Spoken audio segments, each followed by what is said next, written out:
You're doing well, but you're a mean, mad white man. What the Mr. Reagan.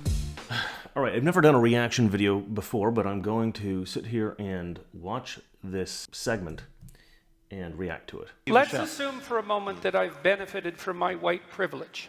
Okay, so let's assume that. That's fine. Assumption. That's what you would say.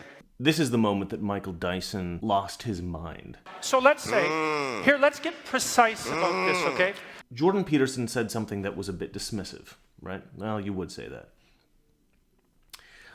The reason that he said that was because I think Michael Dyson does believe that Jordan Peterson benefits from his white privilege. I mean, so the guy says, that's a good assumption. Let's assume for a moment that I've benefited from my white privilege. Okay, so let's assume that. That's fine. Because he believes it. He believes that that's true.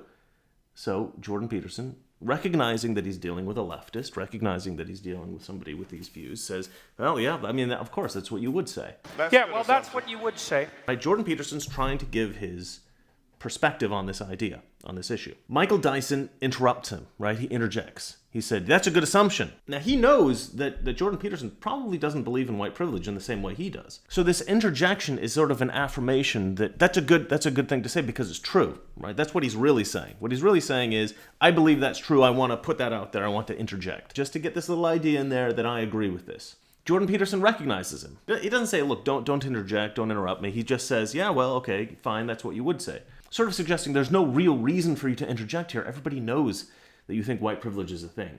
But this absolutely infuriates Michael Dyson. He cannot tolerate that Jordan Peterson might be able to anticipate something that he might say. Let's say, here, let's get precise about this, okay? Was that very individual of you?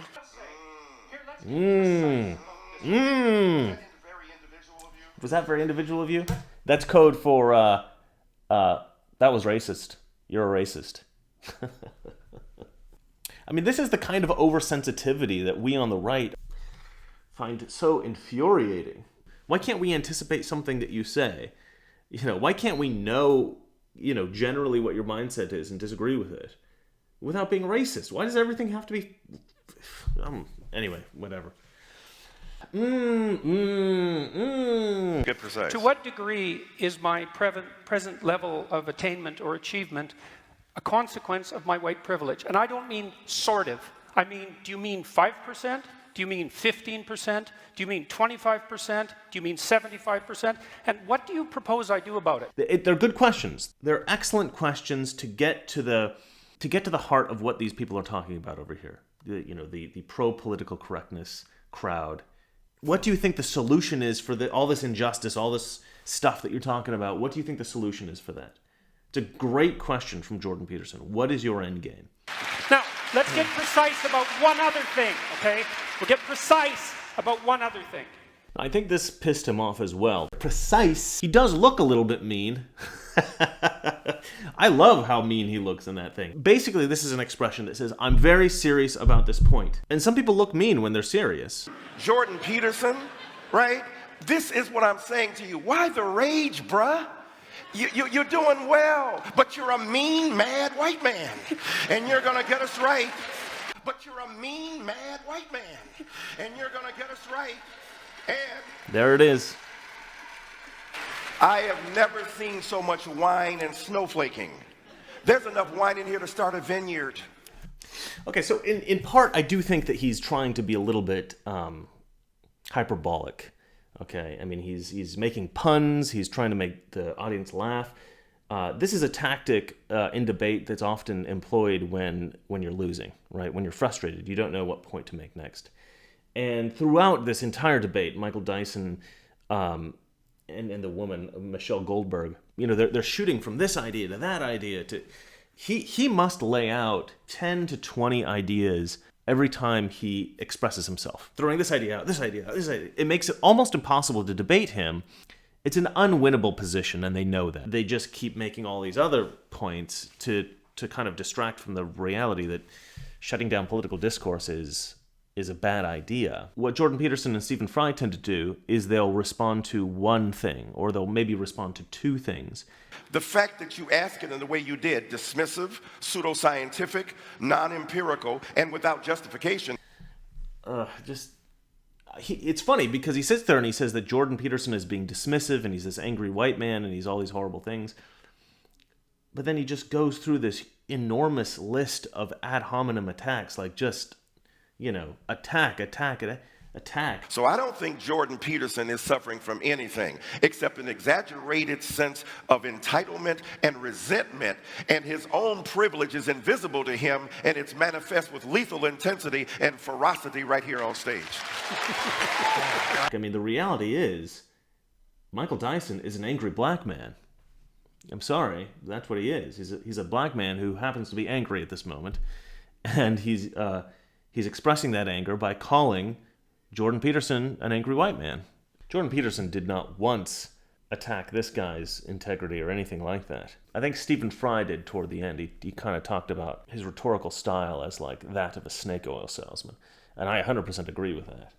But Jordan Peterson didn't make any ad hominem attacks. He definitely didn't make any kind of personal attack on Michael Dyson. So it's kind of funny. It's definitely a trend of the left to project. I think there was this book, Rules for Radicals. They will point at the conservatives and say, you guys do this horrible thing. And then it's almost always shown that they do it. The quotation you talk about, the difference between equality of outcome and equality of opportunity, that's a staid and retried argument, hackneyed phrase derived from the halcyon days of the debate over affirmative action. Are you looking for outcomes that can be determined equally, or are you looking for opportunity? This part pissed me off more than any other thing that he said. Way more than mean white guy or whatever it was. A hackneyed phrase from the halcyon days of affirmative action? What in the world are you talking about? First of all, in halcyon days, I don't even know what he's talking about. That means like a peaceful time, like a nice time, like the good old days. Oh, that's what he means, the good old days. Fine. Halcyon days. See, this is the trouble with trying to sound smart all the time. If you use big words as much as he uses big words, you sound like you're desperately trying to get people to think that you're smart. Jordan Peterson does the exact opposite of this guy. Jordan Peterson will take a very complicated intellectual idea that's very difficult to understand, and he'll try to bring it down to layman's terms. He'll try to just talk about it using digestible language so that other people can then learn what he's trying to explain to them. Michael Dyson uses all these big words because he doesn't care if you understand what he's saying, right? What he cares about is that you recognize that he's smart. Because if he's smart, then he's probably right. If I use big enough words, I don't have to make sense. It's like, come on, man. Like, the problem is people are smart enough to know that what you're doing is just a desperate attempt to seem smart. I mean, you're going to lose respect from people. And you're not losing people's respect because you're black. It's kind of embarrassing. You shouldn't do it. Be more like Jordan Peterson.